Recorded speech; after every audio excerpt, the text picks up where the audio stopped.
17, because that sounds like a futuristic enough year. I think esports should be big enough for the whole finals day to be there. Ooh. Up now we have Muffin Bros Karna versus Brown Battalion Smash Mob Army. That's a lot of sponsorships. That is a lot of sponsorships. We're seeing Karna coming back. I haven't seen Karna him also around has here a Panda Gaming shirt. Karna hasn't been around in a while. Actually moved away from the DFW area. In Houston now. But came back to visit to take care of some stuff and also hopefully try to take our money. Karna, a Sheik main through and through, but also has a Cloud in his pocket. Like all top players should. Yeah, up against, as we've seen before, Army and his Olimar. Can I get an edit of the King of the Hill scene where Dale throws pocket sand? Can I get an edit of that, but have it be Pocket Cloud and he just throws a cloud at Pocket the guy? Cloud. Just Pocket Cloud. Get all cut up. All right. So we're going into game one. Karna playing Sheik, Army playing Olimar. Covered Olimar earlier and talking about just how he gets that damage on. I think Sheik, especially with all of her frame data that she's good for, I think she's going to have a much easier time getting that chip damage off of her. But Karna's got to be aware to not focus too much on getting the Pikmin off of him and focus a little bit on getting onto Olimar. This is how Army gets a lot of his damage at the beginning, is how these opponents are trying to figure out how to outspace the Pikmin, and what you should be doing is just figure out how to get in on Olimar, just like you would with any other character. Sometimes you just kind of have to ignore the Pikmin latched onto you because they'll naturally fall off while you're comboing the crap out of Olimar. Exactly. And especially with a character like Sheik, who is constantly throwing out moves anyways. Just do what you normally do and you'll be fine. Just take an extra 20% damage every step. Big Brenda.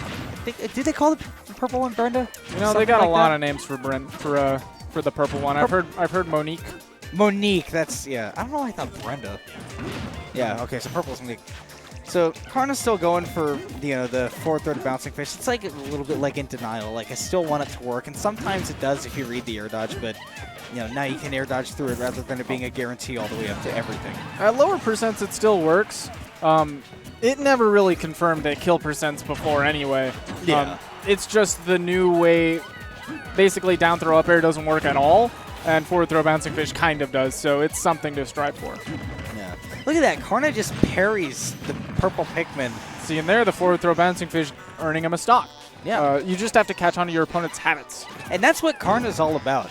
The thing about Karna is that he's, if you were to put a player on a spectrum of, tech scale to mental game, if there was a spectrum of that thing where the player is all tech skill focused or all mental game focused, Karna would be almost on the entire mental game focused spectrum. The way that he likes to put it is when he's playing this game, he wants you to feel like you have no options.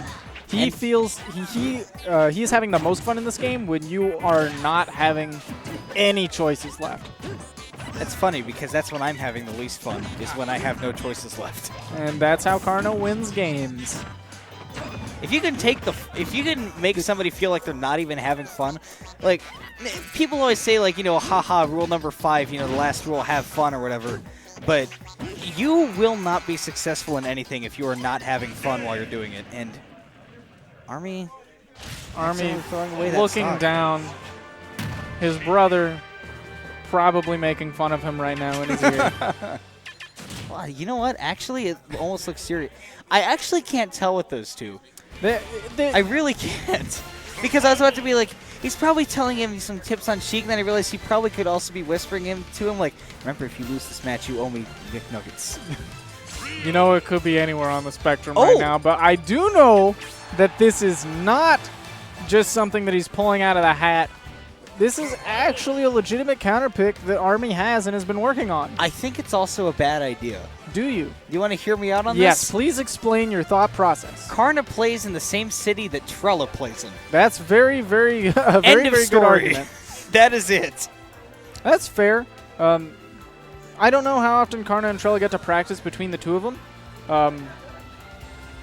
But I do know that Sheik sometimes can struggle against Ryu.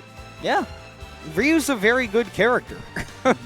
Like let's not let's not like play this down. Ryu is really good. I think since the most recent patch, it's gone from something that she can deal with pretty easily, given the certain circumstances, to something that I think is much closer to even. And then when you add human elements to the matchup, it gets a lot harder for Sheik. So a lot of people in this matchup will think that Sheik has a huge advantage because she has great frame data and the needles to deal with the down B. And that's why everybody says that any character with a multi-hit move is good against Ryu. But to be honest, I'm losing my mind here a little bit. But to be honest, that's really only eliminating one move from the set of Ryu. And he's got so many options other than that. And that's the thing about Ryu, is that he doesn't play like a traditional Smash character. He actually plays a little bit more like a Street Fighter character. And the reason...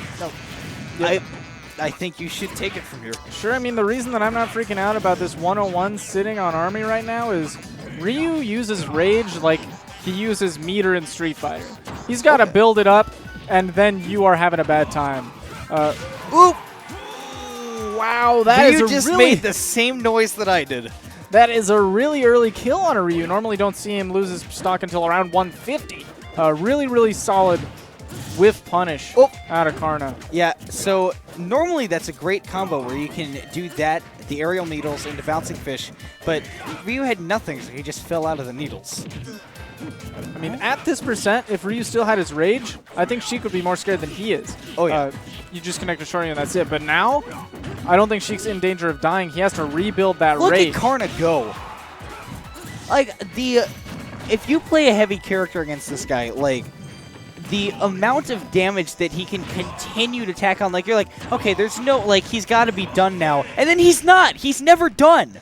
The level of comfort there between those two, from switching from Olimar to Ryu, was a clear difference. And the level of comfort from Karna playing against Olimar versus playing against Ryu, there was a clear difference there. I do think that Karna's pretty confident in that matchup. That was Army going from his comfort zone straight out of it, and Karna going out of his comfort zone straight into it. Yeah. And he got into that zone of you are not allowed to pick any options without getting punished. I really think that, like, that looked like Karna was, like, comboing around a training bot. Yeah. Like, those were bad. Pretty nutty combos.